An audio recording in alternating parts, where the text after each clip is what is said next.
Alors, président Jean-Marie Kassamba, la toute dernière question. J'aimerais avoir la photo de l'ancien ministre de l'EPST, M. Willy Bakonga. Ah, Donnez-moi un peu. c'est anecdotique, hein? Voilà. Monsieur Jean-Marie Kassamba, Oui. je sais que vous êtes un homme vrai. Vous l'avez reçu plusieurs fois. Oui. Il est victime. Il est victime. Victime d'un complot. Lequel? Je le prouve parce que Kapiamba, avec son accage, il avait publié à l'époque Oh, il est malade, Kapiamba. Faut qu'il a été, je parle avec lui, qu'il a été arrêté à Brazzaville avec des millions de dollars. Mais les rapports des services du Congo-Brazza nous disent que c'était son fils qui avait 14 700 dollars. Seulement. Son fils. Pauvre 14 000 dollars. Pauvre 14 700 dollars.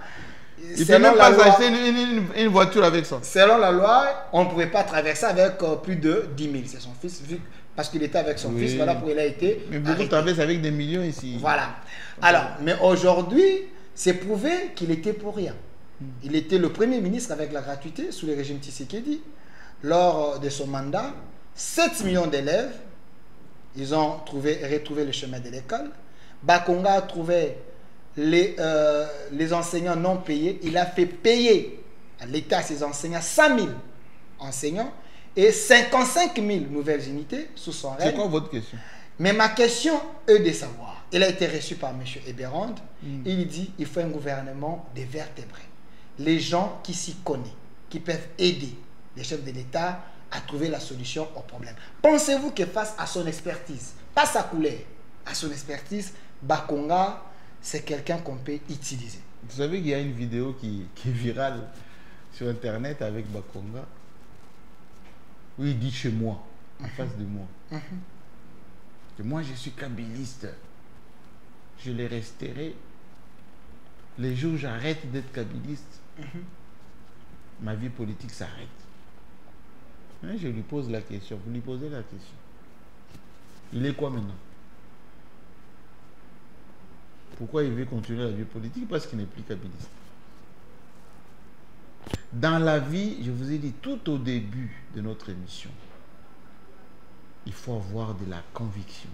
Il faut défendre des valeurs. C'est très important.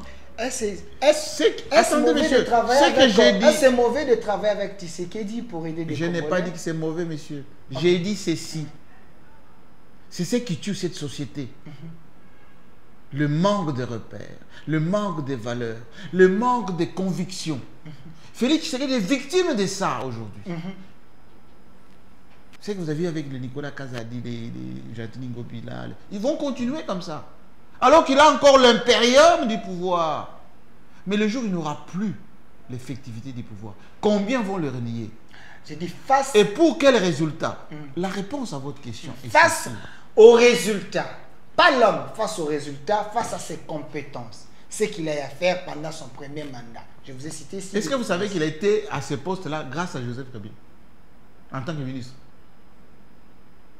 À ce poste-là où vous citez les résultats, tout ça. Il était FCCK, Joseph Kabila, PPRD, parce qu'il était dirigeant du PPRD. Ok. Quand vous faites les écartements des jambes et tout ça, ce n'est pas bon. Je connais un qui était même porte-parole. Il a dit, Joseph Kabila, payé au Rwanda. Autant de l'ambassadeur allait à tout. Je ne sais pas si c'est lui. Autant de millions de dollars par mois. 600 millions. Mais monsieur, tracé où? Quand on était déjà à ce niveau de responsabilité. J'ai entendu dire qu'il devait être nommé, mais ça n'a pas été le cas, c'est Bérand qui a pris la place. Vous savez, moi j'ai beaucoup d'estime pour les gens qui s'assument. Qui s'assument. C'est très important. Nous allons léguer à la génération suivante des valeurs. Moi, mes parents m'ont laissé des valeurs. Les gens qui travaillent avec ce que d'aujourd'hui n'ont pas de valeurs. Mais regardez les résultats. Non, non, j'ai posé mal la question. Parce que ici, je ne vous ai pas posé la question que vous la répondiez comme politique.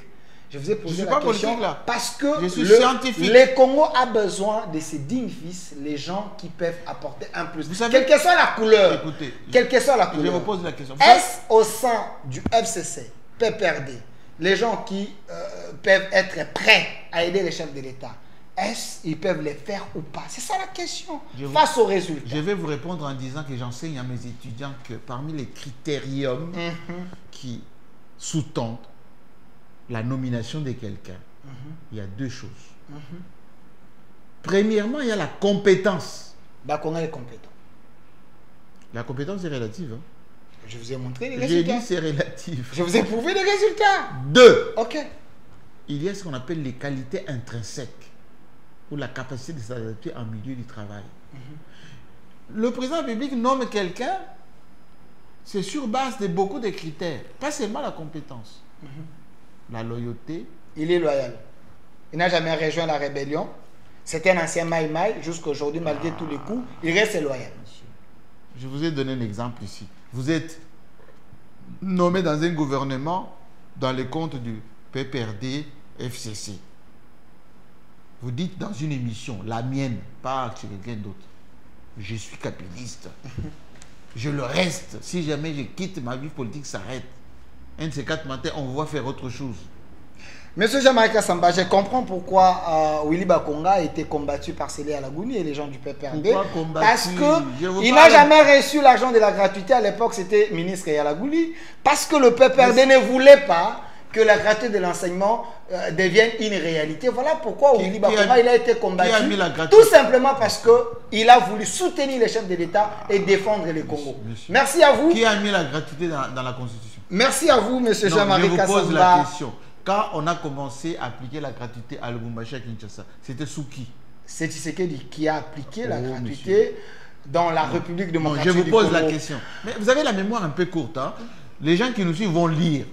Lorsque la gratuité est mise dans la Constitution, c'est sous qui? Lorsque Mata Tamponyo avait commencé à l'appliquer à Lubumbashi à Kinshasa, c'était sous qui?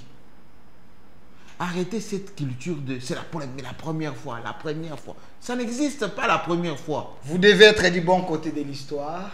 Le bon côté, c'est la vérité. Les côtés où Willy Bakonga se retrouve aujourd'hui au nom de la République. Il n'est pas dans la rébellion, il est du côté du chef, il veut l'aider. Merci.